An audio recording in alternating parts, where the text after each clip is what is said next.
ओम शांति। 5 सितंबर 2020 की मुरली है। बाबा ने कहा, मीठे बच्चे, इस बेहद के नाटक में तुम आत्माओं को अपना अपना पाठ मिला हुआ है। अभी तुम्हें ये शरीर रूपी कपड़े उतार घर जाना है, फिर नए राज्य में आना है। प्रश्न है, बाप कोई भी कार्य प्रेरणा से नहीं करते, उनका अवतरण होता है। ये किस बात से सिद्ध होता है? उत्तर है, बाप कहते ही है, मैं करण करावन हार। प्रेरणा का तो अर्थ है विचार। प्रेरणा से कोई नई दुनिया की स्थापना नहीं होती है। बाप बच्चों से स्थापना कराते हैं। कर्म इंद्रियों बिगड़ तो कुछ भी करा नहीं सकते, इसलिए उन्हें शरीर का आधार लेना होता है। प्रश्न। ओम शांति। रूहानी बच्चे रूहानी बाप के सामने बैठे हैं। गोया आत्माएं अपने बाप के सम्मुख बैठी है। आत्मा जरूर जिस्म के साथ ही बैठेगी। बाप भी जब जिस्म लेते हैं तब भी सम्मुख होते हैं। इसको ही कहा जाता है, आत्मा परमात्मा अलग रहे बहुकाल। सुंदर मेला कर दिया जब सतगुरु मिला दलाल। तुम बच्चे समझते हो ऊंचते ऊंच बाप को ही ईश्वर प्रभु परमात्मा भिन्न नाप दिए हैं। परमात्मा कभी लौकिक बाप को नहीं कहा जाता है। सिर्फ परम पिता लिखा तो भी हर्जा नहीं है। परम पिता अर्थात वह सभी का पिता है एक। बच्चे जानते हैं हम परम पिता के साथ बैठे हैं। परम पिता परमात्मा और हम आत्माएं शांति धाम के रहने वाले हैं। यहाँ पाठ बजाने आते हैं। सतयुग से लेकर कलयुग अंत तक पाठ बजाया है। ये हो गई नई रचना। रचिता बाप ने समझाया है कि तुम बच्चों ने पाठ बजाया। आगे ये नहीं जानते थे कि हमने 84 जन्मों का चक्र लगाया है।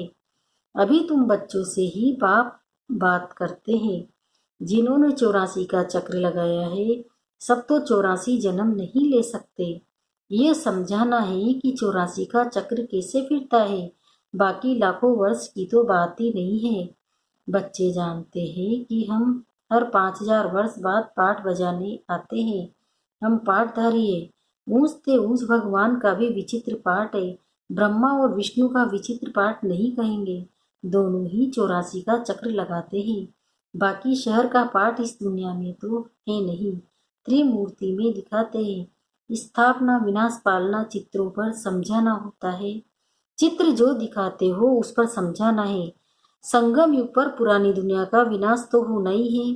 प्रेरक अक्सर भी रोंगे। जैसे कोई कहते हैं, आज हमको बाहर जाने की प्रेरणा नहीं है। प्रेरणा यानी विचार। प्रेरणा का कोई और अर्थ नहीं है। प्रेरणा परमात्मा कोई प्रेरणा से काम नहीं करता, न प्रेरणा से नाम मिल सकता है, न प्रेरणा से ज्ञान मिल सकता है। बाप कहते आते हैं, कर्म इंद्रियों द्वारा पाठ बजाने। करण करावन हार है ना, कराएंगे बच्चों से। शरीर बिगड़ तो कर न सके। इन बातों को कोई भी जानते नहीं, न ईश्वर बाप को ही जानते हैं। ऋषि मुनि आदि कहते थे, हम ईश्वर को नहीं जानते, न आत्मा को, न परमात्मा बाप को।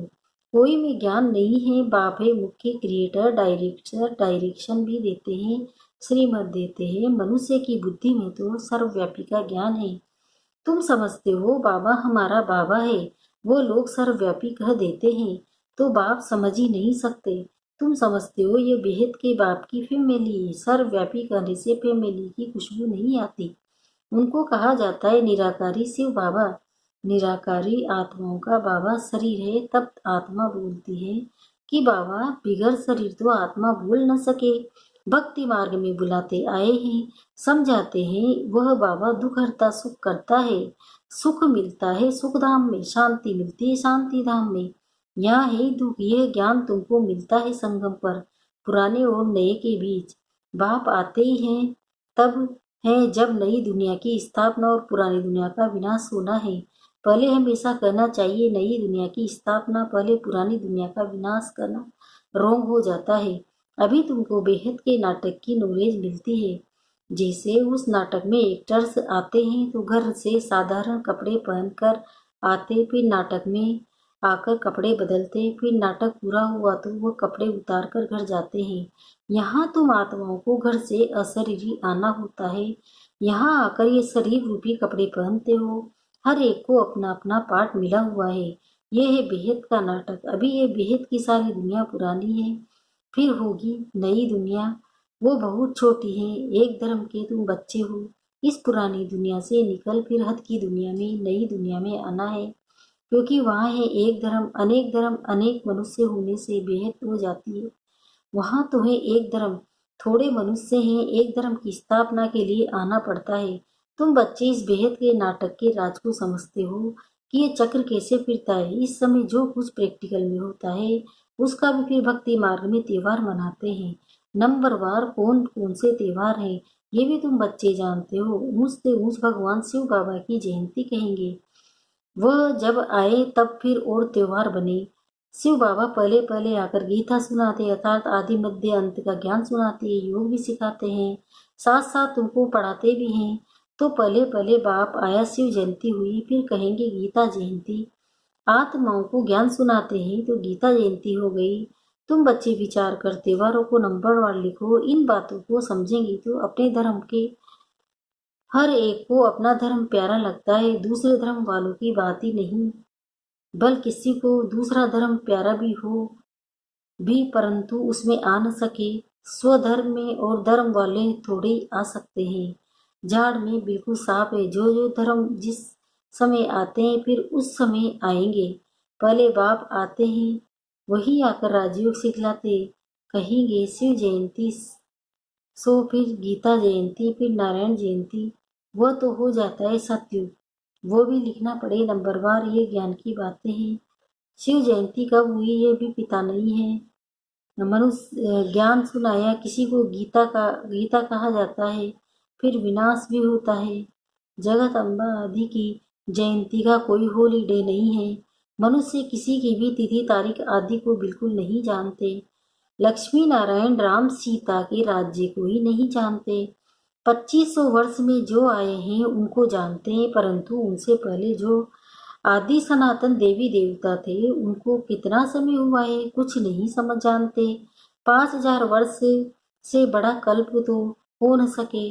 आधा तरफ तो ढेर संख्या आ गई, बाकी आधा में इनका राज्य। फिर जयंती वर्षा का कल्पों का हो कैसे सकता है। 84 लाख जन्म भी नहीं हो सकते। वो लोग समझते हैं कलयुग की आयु लाखों वर्ष है। मनुष्य को अंधेरे में डाल दिया है। कहाँ सारा ड्रामा 5000 वर्ष का और कहाँ सिर्फ कलयुग के लिए कहते हैं कि अभी 40,000 वर्ष होते हैं।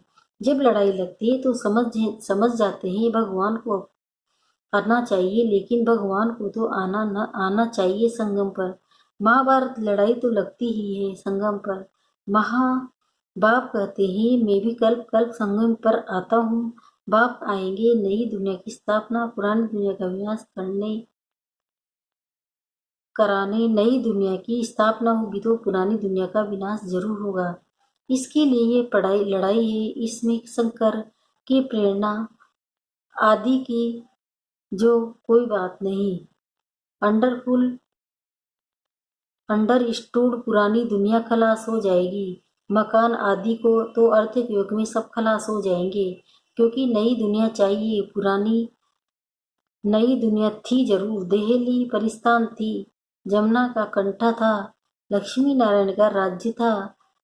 चित्र भी है, लक्ष्मी नारायण को स्वर्ग का ही कहेंगे।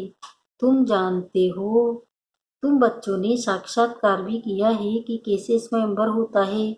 ये सब पॉइंट्स बाबा रिवाइज कराते हैं। अच्छा पॉइंट्स याद नहीं पड़ती है तो बाबा को याद करो।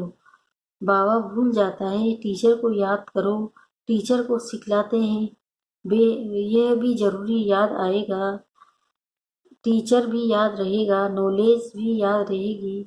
उद्देश्य भी बुद्धि में है, ज्ञान रखना ही पड़े क्योंकि तुम्हारी स्टूडेंट लाइफ है ना।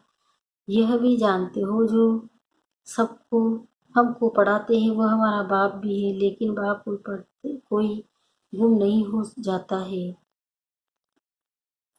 लौकिक पारलौकिक और फिर ये है अलौकिक, इनको कोई याद नहीं करते हैं।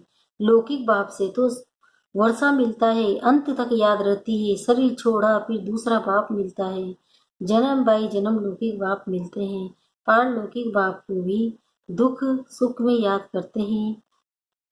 बच्चा मिला तो कहेंगे ईश्वर ने बच्चा दिया। बाकी प्रजापिता ब्रह्मा ईश्वर ब्रह्मा को क्यों याद करेंगे? इनसे कुछ मिलता थोड़ी है। इनको अलौकिक कहा जाता है। तुम जानते हो हम ब्रह्मा द्वारा शिव बाबा द्वारा सा ले रहे हैं। जैसे हम पढ़ते हैं ये रथ भी निमित्त बना हुआ है।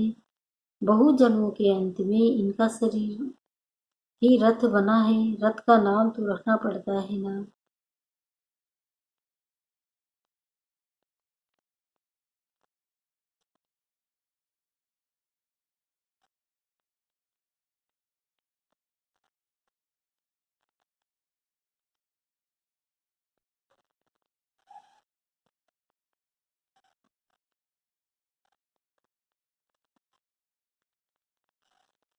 मैं शांत स्वरूप आत्मा हूँ। शांति के सागर की संतान हूँ। शांति के सागर की शांति की किरणें मुझ में समा रही है। मुझसे निकल निकल पूरे विश्व में फैल रही है। विश्व की आत्माएं शांति से भरपूर हो रही है। मैं डीप साइलेंस की स्थिति में हूँ। गहन शांति की अनुभूति में हूँ। सागर के तले में हूँ। पूरा विश्व शांति से भरपूर हो रहा है।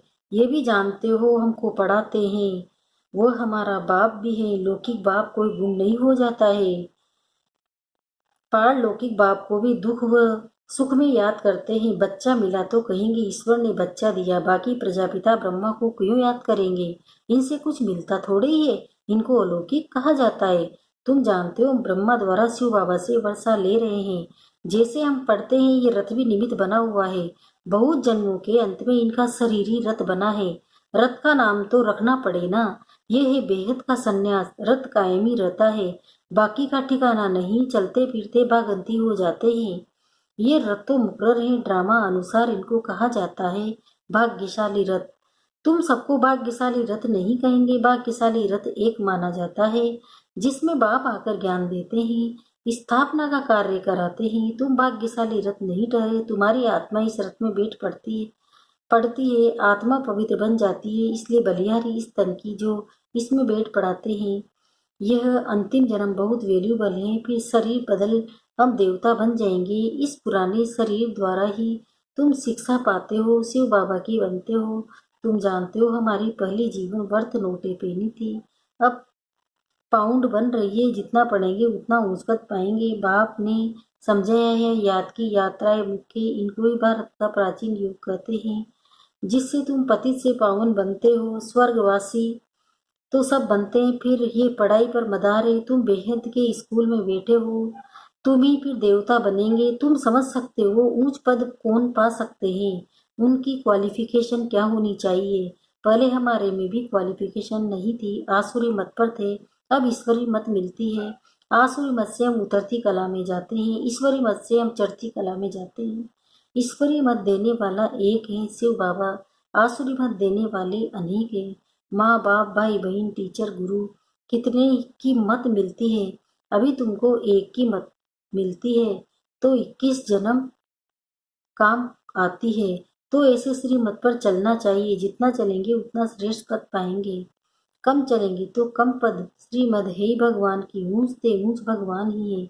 जिसने कृष्ण को ऊंचते ऊंच बनाया फिर नीचते नीच रावण ने बनाया। बाप गोरा बनाते हैं फिर रावण सांवरा बनाते। बाप वर्षा देते हैं वह तो है वाइलेस। देवताओं की महिमा गाते हैं सर्वगुण संपन्न। 16 कला संपूर्ण संपूर्ण निर्विकारी। सन्यासियों को संपूर्ण निर्विकारी नहीं कहेंगे। सतयुग में आत्मा और शरीर दोनों पवित्र होते हैं। देवताओं को जब जानते हो संपूर्ण निर्विकारी होने के कारण संपूर्ण विश्व के मालिक बनते हैं। अभी नहीं है फिर तुम बनते हो। बाप भी संगम युग पर ही आते हैं। ब्रह्मा के तन द्वारा ब्रह्मा के बच्चे तो सब ठहरे। वो है ग्रेट ग्रेट ग्रैंडफादर। बोलो प्रजापिता ब्रह्मा का नाम नहीं सुना है? परम पिता परमात्मा ब्रह्मा द्वारा ही सृष्टि रचेंगे न। ब्राह्मण कुल है। ब्रह्मा मुख वंशावली भाई बहन हो गए। यहाँ राजा रानी की बात नहीं, ये ब्राह्मण कुल तो संगम का थोड़ा समय चलता है। राजाई न पांडवों की है न कौरवों की है। अच्छा मीठे मीठे सिकिल्दे बच्चों प्रति माँ पिता बाप दादा का याद प्यार और गुड मॉर्निंग। रूहानी बाप की रूहानी बच्चों को नमस्ते। हम रूहानी बच्चों की भी रूहानी माता पिता बाप दादा को याद प्यार गुड मॉर्निंग। नमस्ते नमस्ते नमस्ते। शुक्रिया बाबा शुक्रिया, आपका पद्मा पदम शुक्रिया। धारणा के लिए मुख्य सार है। जन्म श्रेष्ठ पद का अधिकारी बनने के लिए सब आसुरी मतों को छोड़ एक ईश्वरीय मत पर चलना है। संपूर्ण वाइसलेस बनना है। दूसरा है इस पुरानी दुनिया में, इस पुराने शरीर में बैठ बाप की शिक्षाओं को धारण कर देवता बनना है। ये है बहुत वैल्यूबल जीवन, इसमें वर्थ पाउंड बनना है। वरदान सर्व संबंधों के सहयोग की अनुभूति द्वारा निरंतर योगी सहज योगी भव। हर समय बाप के भिन्न भिन्न संबंधों का सहयोग लेना अर्थात अनुभव करना ही सहज योग है। बाप कैसे भी समय पर संबंध निभाने के लिए बंधे हुए हैं। सारे कल्प में अभी ही सर्व अनुभवों की खान प्राप्त होती है। इसलिए सदा सर्व संबंध का सहयोग लो और निरंतर योगी सहज योगी बनो, क्योंकि जो सर्व संबंधों की अनुभूति व प्राप्ति में मगन रहता है वो पुरानी दुनिया के वातावरण से सहज ही उपराम हो जाता है। स्लोगन सर्व शक्तियों से संपन्न रहना यही ब्राह्मण स्वरूप की विशेषता है। ओम शांति।